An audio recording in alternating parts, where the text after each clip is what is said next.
अस्सलामुअलैकुम वरहमतुल्लाहि वबरकातुहू। Tahira Jandua is here. आज हम लोगों ने डोमिनेंस रिलेशनशिप्स जो हैं उनको स्टडी करना है। उनमें हम लोग देख लेते हैं कि सबसे पहले डोमिनेंस क्या होती है। डोमिनेंस में हम लोग ये देखते हैं कि दो अलील्स हैं, उनके ऊपर दो डिफरेंट ट्रेड्स हैं, लेकिन उन ट्रेड्स में से कोई एक ट्रेड जो है ना वो फुली एक्सप्रेस होकर सामने आती है। यानी एक ट्रेड जो है ना वो ख़ुद को एक्सप्रेस करती है और फिर वो नेक्स्ट जनरेशन के अंदर ट्रांसफ़र होती है। हम कहते हैं कि वो डोमिनेंट अलील है। अब यहाँ पे देख लेते हैं। We see that how the two alleles at one gene locus can affect the phenotype. Locus के ऊपर जीन्स प्रेजेंट हैं डिफरेंट अलील्स की, या हम कहते हैं कि दो अलील्स हैं, उनकी जीन्स जो है ना वो लोकस के ऊपर प्रेजेंट हैं और वो फिनोटाइप के ऊपर कैसे अफेक्ट करते हैं। फिनोटाइप में हम ना फिज़िकल अपीयरेंस की बात कर रहे होते हैं, यानी कोई भी ऑर्गेनिज़म है या कोई भी प्लांट की बात करते हैं हम लोग, तो हम कहते हैं उसकी फिनोटाइप क्या है, उसकी फ़िज़िकल पोजीशन जो है, फ़िज़िकल कंडीशन जो है वो क्या है।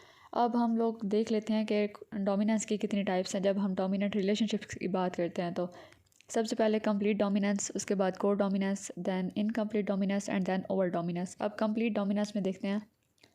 Dominance in which one allele is dominant completely hides the effect of other allele recessive. अब मैं इसको समझा देती हूँ।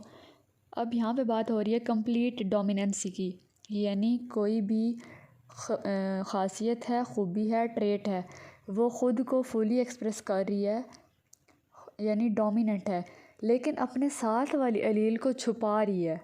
ख़ुद को ज़ाहिर कर रही है और साथ वाली जो अलील है ना या दूसरी ख़ूबी जो है उसको छुपा रही है, तो हम कहते हैं कि वो कंप्लीट डोमिनेंस है। फॉर एग्ज़ाम्पल हम लोग क्रॉस करवाते हैं राउंड सीड का और रिंकल्ड सीड का, तो अगर राउंड सीड जो है वो फुली एक्सप्रेस हो रहा है, यानी राउंड सीड जो है वो ज़्यादा रेशो में है उसके अपीयरेंस के, या हम कहते हैं कि उसकी फ़िज़िकल अपीयरेंस के या उसके जीनोटिपिकली उसकी रेशो ज़्यादा है, तो फिर राउंड सीड जो है वो डोमिनेंट होगा क्योंकि वो ख़ुद को फुली एक्सप्रेस कर रहा है। लेकिन अगर हम जैसे रिसेसिव ट्रेट की बात करते हैं, जिसको हम स्मॉल अल्फ़ाबेटिकल लेटर से डिनोट करते हैं, वो ख़ुद को एक्सप्रेस नहीं कर सकती, इसीलिए उसका नाम रिसेसिव है। तो वो रिसेसिव ट्रेट जो है ना वो ख़ुद को एक्सप्रेस नहीं कर सकती, ज़ाहिर नहीं कर सकती, इसीलिए हम कहते हैं कि ये कंप्लीट डोमिनेंस है। कंप्लीट डोमिनेंस में दो डिफरेंट ट्रेट्स होंगी या दो अलील्स होंगी, उनमें से एक अलील जो है वो ख़ुद को डोमिनेंटली एक्सप्रेस करेगी, फॉर एग्ज़ाम्पल राउंड सीड, और दूसरी रिसेसिव ट्रेट होगी जो मास्क हो जाएगी, जो छुप जाएगी, फॉर एग्ज़ाम्पल रिंकल्ड सीड। अब देखते हैं इनकम्प्लीट डोमिनेंस। इनकम्प्लीट डोमिनेंस हम कहते हैं नामुकम्मल या पार्शियल डोमिनेंस कहते हैं, हाफ हो जो, यानी हम कंप्लीट डोमिनेंस में जैसे बात करते हैं ना कि 100% उसी ने होना है, तो इनकम्प्लीट डोमिनेंस में हम 50% ले लेते हैं किसी भी ट्रेट का। Heterozygote appears to be blend of two homozygotes या होमोजाइगस कंडीशंस। फॉर एग्जांपल अब यहाँ पे फ्लोर की एग्जांपल ली हुई है ना, तो हेट्रोजाइगस कंडीशन कौन सी होगी, जहाँ पे दो डिफरेंट ट्रेट्स की बात हो रही होगी। अब यहाँ पे फ्लोर की एग्जांपल है, एक वाइट रोज़ है और एक रेड रोज़ है, तो ये हेट्रोजाइगस है आपस में क्योंकि ये मैच नहीं करते, ये थोड़े डिफरेंट है आपस में। उसके बाद जब ये ब्लेंड करेंगे तो ये होमोजाइगोट होंगे। होमोजाइगस या होमोजाइगोट मींस कि इनकी कैरेक्टरिस्टिक्स जो है ना वो मैच होती होंगी।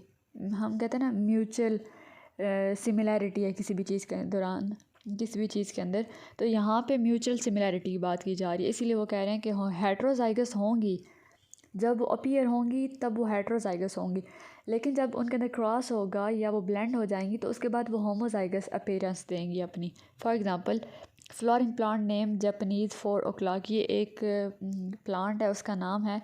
इन 1899 Karl Correns worked on these plants. 1899 में कार्ल कोरेंस ने इन पे काम किया था और फिर उसने इनकम्प्लीट डोमिनेंस का आइडिया जो है वो पेश किया था। तो यहाँ पे इनकम्प्लीट डोमिनेंस की एग्जांपल है कि वाइट फ्लावर है और उसके बाद रेड फ्लावर है, लेकिन जब इनके क्रॉसेस करवाए गए तो उसके बाद जो रिज़ल्ट बना वो था pink flower. Crossing between a red rose and a white rose producing a pink phenotype, यानी उसकी फिनोटाइप जो है ना वो होमोजाइगस है, वो उसमें होमोजाइगोट की ट्रेड्स हैं, तो इसीलिए ये पिंक फ्लावर जो है वो यहाँ पे प्रोड्यूस हुआ है। उसके बाद देख लेते हैं codominance. Codominance is the equal and separate expression of both alleles that result in a mixed phenotype. को मीन्स बोथ या टू के लिए यूज़ वर्ड होता है को। फॉर एग्जांपल को एजुकेशन वर्ड यूज़ होता है, मीन्स लड़कियां और लड़के इकट्ठे पढ़ते हैं, तो दो जेंडर्स की बात हो रही है, दो ट्रेड्स की बात हो रही है। कोडोमिनेंस में भी सेम ऐसे ही होता है।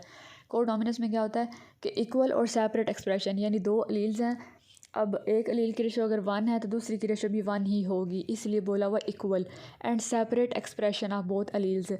यानी हमने बात की ना कि मियोसिस के दौरान, लॉ ऑफ सेग्रीगेशन के दौरान या लॉ ऑफ इंडिपेंडेंट असॉर्टमेंट के दौरान हम लोगों ने बात की कि अलील्स हैं वो सेपरेट हुई हैं, लेकिन वो इंडिपेंडेंटली हुई हैं, ख़ुद को एक्सप्रेस कर रही हैं दोनों alleles. That result in a mixed phenotype. लेकिन कोडोमिनेंस के दौरान जब वो अलील्स ख़ुद को रिप्रेजेंट करती हैं तो फिर वो उनका फिनोटाइप जो है वो मिक्स हो जाता है। जैसे हमने पीछे बात की कि ब्लेंड हो जाता है, वैसे यहाँ पे मिक्स हो जाता है।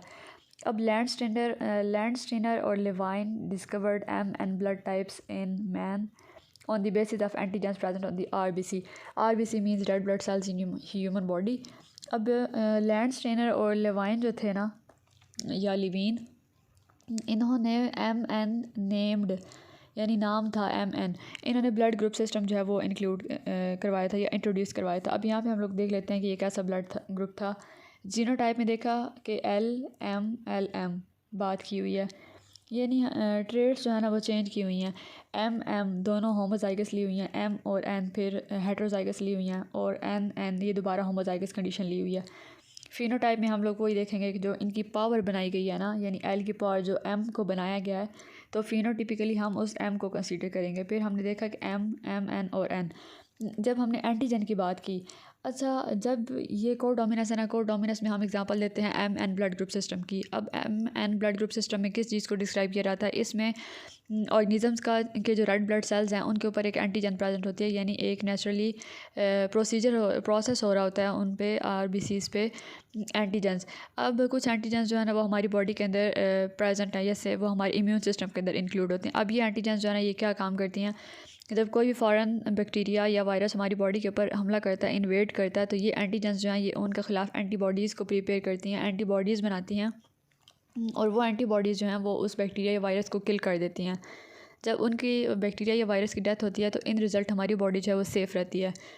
अब ये एक्टिव इम्यूनिटी भी होती है और पैसिव इम्यूनिटी भी होती है। या तो ये इम्यूनिटी जो है ना, या जो एंटीजन्स हैं ये बॉडी के अंदर प्रेजेंट होती हैं नेचुरली, लेकिन बाज़ अवक़ात ऐसे भी होता है कि हम लोग ना, अगर हम एंटीबायोटिक्स या एंटीबॉडीज़ ले रहे हैं ना, तो अगर हम लोगों को कोई बैक्टीरियल या वायरल इन्फेक्शन हुआ है तो मेडिसिन के थ्रू हम एंटीजन्स जो है ना वो इंड्यूस करवा रहे होते हैं अपनी बॉडी में, या हम एंटीबॉडीज़ जो है ना उनकी इंडक्शन हो रही होती है हमारी बॉडी में, जो हमारी बॉडी को फ्यूचर में भी और प्रेजेंट टाइम में भी बीमारियों से महफूज रखते हैं और बैक्टीरियल और वायरल इन्फेक्शन से हमें बचाती हैं।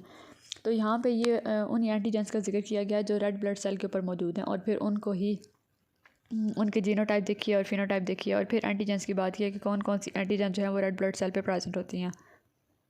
उसके बाद है जी over dominance. The dominant word two word clear करना साथ साथ। डोमिनेंट मीन्स खुद को एक्सप्रेस कर रही है, trait completely. Heterozygote means two different traits और करेक्टरिस्टिक्स एक्सीड्स इन क्वांटिटी, उनकी मिकदार ज़्यादा हो गई है। The phenotypic expression of both homozygotes, heterozygous थी लेकिन डोमिनेंट थी। हेट्रोजाइगस मीन्स दो डिफरेंट ट्रेट्स थी लेकिन वो डोमिनेंट थी, वो ख़ुद को एक्सप्रेस कर रही थी, उनकी तादाद ज़्यादा हो गई या उनकी प्रोपोर्शन ज़्यादा हो गई। तो फिनोटिपिकली जो वो अपीयर करेंगी ना, यानी जो उनका फिनोटाइप होगा, तो वो फिनोटिपिकली वो होमोजाइगस कंसीडर होंगी। For example in the presence of fluorescence pigments in eyes of Drosophila. अच्छा यहाँ पे ना ड्रोसोफिला जो है ना वो उसको हम कहते हैं फ्रूट फ्लाई जो फ्रूट्स के ऊपर बैठती है मक्खी, उसको ड्रोसोफिला कहते हैं। T.H. मॉर्गन ने काफ़ी काम किया था ड्रोसोफिला के ऊपर, उसने इसके आई कलर पे काम किया था और जेंडर को डिफ्रेंशिएट करने के लिए उसने क्रॉसेस वगैरह को इंट्रोड्यूस करवाया था। तो यहाँ पे बात की हुई है कि ड्रोसोफिला की आइज़ में एक फ्लोरेसेंस पिगमेंट होता है। हेट्रोजाइगोट जब वो होगा ना तो W positive by W positive, यानी इसको डिनोट किया गया है। हम किसी भी अल्फ़ाबेट को यूज़ कर सकते हैं, लेकिन जो हमें प्रॉपर समझ आ रही हो या कंसिडर किया जा रहा हो। और लेकिन T.H. मॉर्गन जो था ना उसने मोस्टली क्रॉसेस में W पॉजिटिव और W को यूज़ किया था। Has more fluorescence pigments than wild में हमारे पास आ जाएंगी W positive by W positive और white IW by W homozygotes. Heterozygote means मैंने बताया कि दो डिफरेंट ट्रेड्स होंगी, तो W प्लस बाय W/W दो ट्रेड्स हो गई और दोनों हेट्रोजाइगस हैं, दोनों डिफरेंट हैं।